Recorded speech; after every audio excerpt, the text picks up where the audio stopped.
This is the Ohio AgNet from the Voice You Know at the News You Trust studio, sponsored by BASF and Veltima Fungicide. The proven number one for the toughest corn diseases with longer lasting residual when you need to be confident your fungicide will perform. I'm Joe Everett. A quick calendar reminder, the Ohio AgNet is feeding farmers this spring thanks to Ag Revolution and Paradise Energy Solutions. We'll be at this week's Winning Farm tomorrow for the midday broadcast. If your farm would like lunch delivered to the field this planting season, visit ohioagnet.com/feedingfarmers to enter. Farmers across the Buckeye State have been working hard this planting season when possible. Let's see how they got along this past week. The Ohio Crop Progress Report is sponsored by Relentless Ag, every acre at peak performance. Learn more at relentlessag.com.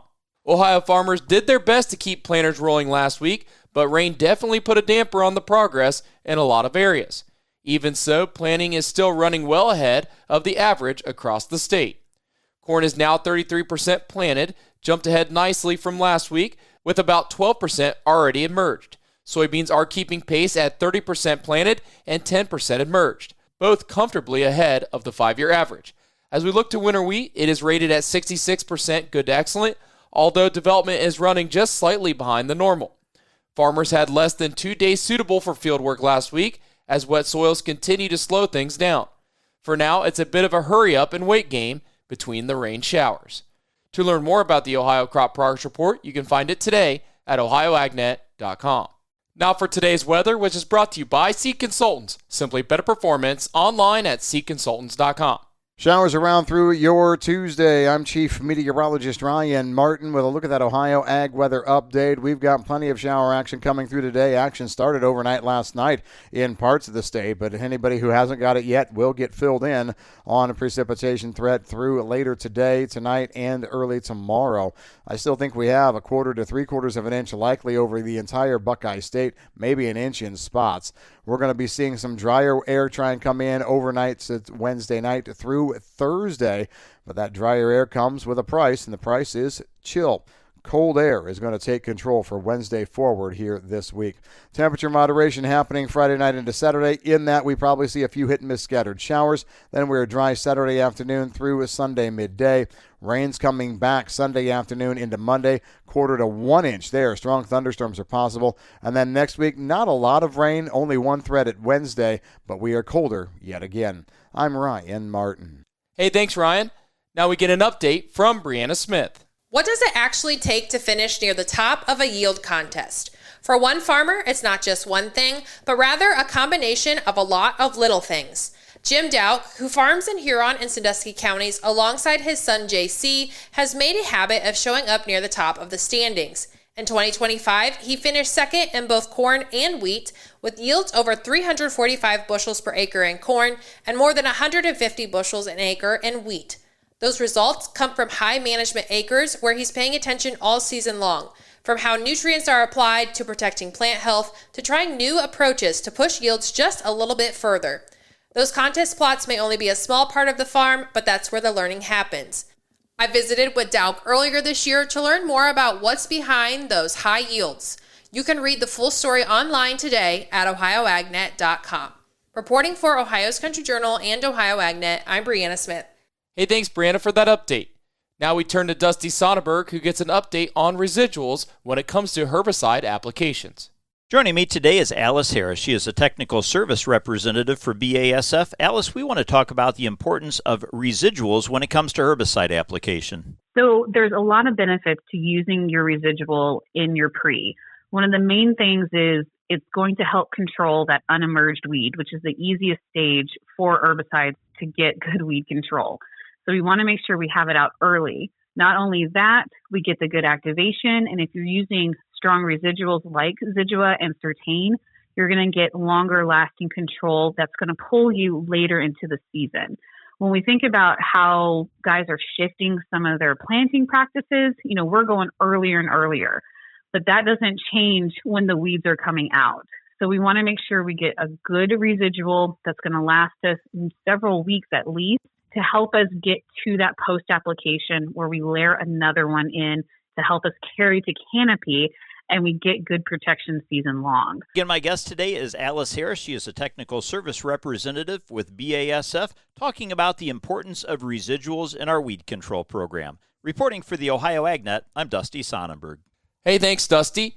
The United States Department of Agriculture has open enrollment for the Grassland Conservation Reserve Program, offering farmers and ranchers new opportunities to protect working lands while maintaining productivity.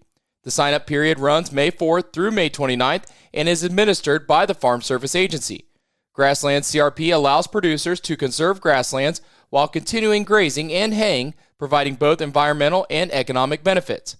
With enrollment nearing the 27 million acre cap, competition for available acres is expected to be strong.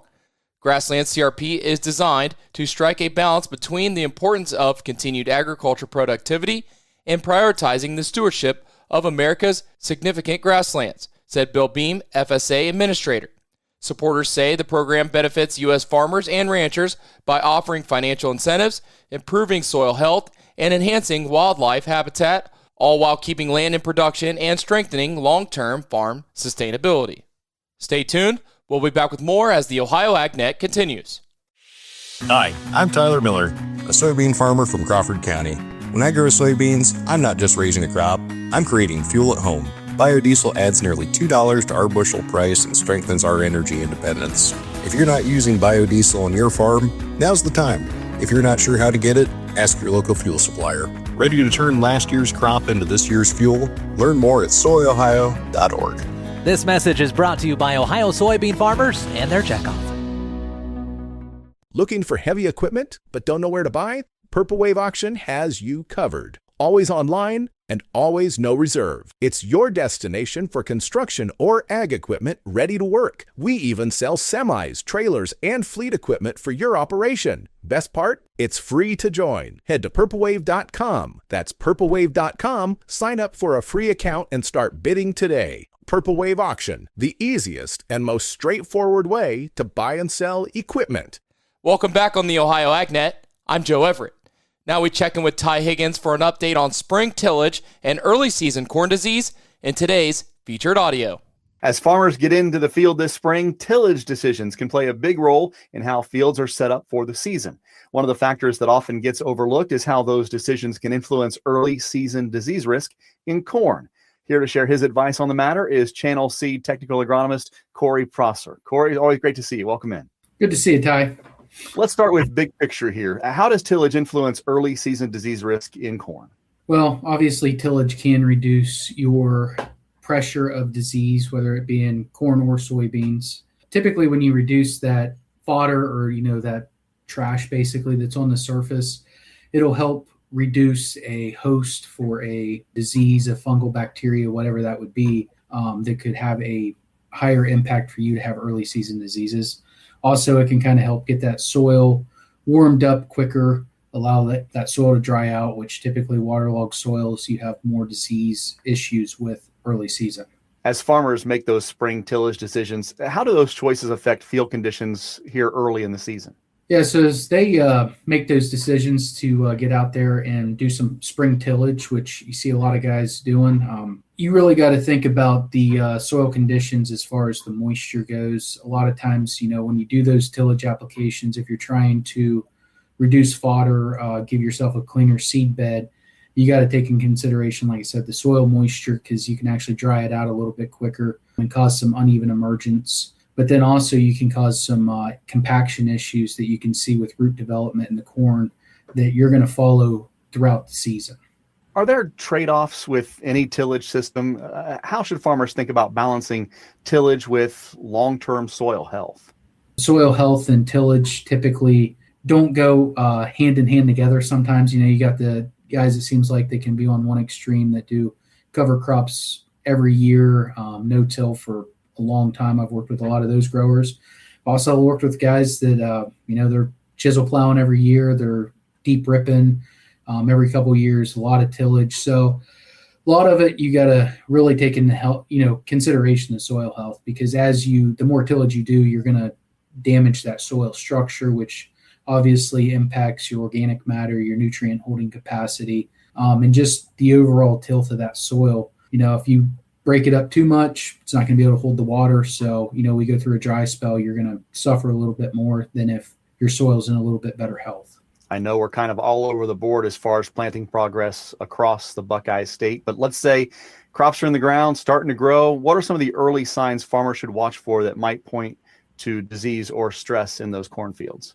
Obviously, look at stands, look at uniformity of the crop. This time of year, you're going to start seeing stuff come through. I've seen some fields here that, the corn's starting to spike through, which is great to see, especially as we got a little bit of moisture. But biggest thing is look at your stands, look at your plant health, look at the uniformity of it. Make sure you don't have a lot of big holes, gaps, skips, those type of things. And then just look at the overall color of the plant. It's a good thing to dig a couple of those corn plants up, even if they do look healthy. Kind of look at them below the surface, look at the roots. How do the roots look on them? Are they, kind of bottle brushed? Do they look like they've been stressed? Below ground, you can check the mesocotyl, which kind of comes from the seed. It's goes up towards the surface. That should be a nice, bright white color. Those are some indications that your plant's, doing well early. Just a reminder to farmers to read and follow pesticide label directions, grain marketing, and other stewardship practices. Corey Prosser, our guest with Channel, a technical agronomist here in the Buckeye State. To always appreciate your insight on how tillage decisions can shape early season corn conditions. Thanks for your time and expertise, and I'm sure we'll do this here as that corn continues to grow. Thanks for having me, Ty, and good talking, and have a safe summer and everything else this year, guys. You can watch our full conversation on Ohio AgNet TV on YouTube and at ohioagnet.com. Hey, thanks, Ty, for that update. Stay tuned. We'll be back with your grain analysis and your overnight markets as the Ohio AgNet continues. Hey farmers, planting season is almost here, and Ohio AgNet wants to bring lunch to your farm. Our Feeding Farmers contest is going statewide, and we'll soon be picking farms across Ohio to receive a visit from the Ohio AgNet and free lunch for your farm family and crew. If you'd like us to stop by, get signed up today. Just visit ohioagnet.com/feedingfarmers to enter. Feeding Farmers is brought to you by Ag Revolution, Paradise Energy Solutions, and the Ohio AgNet, the voice you know with the news you trust. If agriculture is your way of life, you need news you can count on. That's why Ohio farmers turn to Ohio's Country Journal, your source for the latest in crop updates, livestock insights, market trends, and the stories that celebrate country life across our state. Every issue keeps you informed, connected, and ready for what's next in Ohio agriculture. So don't miss a beat. Renew your subscription or sign up today at ocj.com/renew and grow with the publication built for Ohio farm families. That's ocj.com/renew. Welcome back on the Ohio AgNet. I'm Joe Everett. It's now time for today's market analysis, which is brought to you by the Louis Dreyfus Company. Excited to bring the brand new soybean crush facility to Upper Sandusky. Learn more about marketing your soybeans with LDC at 574-566-2113. Here's Ryan Martin. Grain markets finished the Monday session mostly higher, and it came on the back of a largely speculative buying push. The morning trade was where we really saw the action, and then we tried to maintain through the afternoon hours before the close. The war premium was probably the number one thing. The U.S.-China summit is expected to take place next week. There still are questions about whether the summit is going to occur with the U.S. war in Iran still ongoing, but President Trump and Treasury Secretary Bessent both indicated over the weekend that the summit is a go. And so we're definitely seeing that as a story. Energy markets, crude oil was up again yesterday, and soy oil futures, new contract highs on the rally. Energy markets were tied to the ongoing closure or maybe opening of the Strait of Hormuz. It may or may not be open to a little bit of transit. I'm Ryan Martin. Hey, thanks, Ryan. Now let's take a look at your overnight trade brought to us by Seed Consultants. Simply better performance online at seedconsultants.com. May corn trading down a quarter to 473.5. July corn holding steady at 485 3/4. As we look to soybeans, May 1204 3/4, down 2 3/4. July soybeans 1223 up a quarter, and July wheat 643 3/4, up 2 3/4. Now we turn to livestock from yesterday's close. June live cattle 251.75, down $1.25. August live cattle 246.17, down $1.65. May lean hogs 91.62, down $1.20. June lean hogs 99.75, down $1.52. August feeder cattle, $366.60, down $5.57. And September feeder cattle, $364.80, down $5.90. For all the latest agricultural news, go to ohioagnet.com. Thanks for joining us and have a great morning, everyone. This is the Ohio AgNet.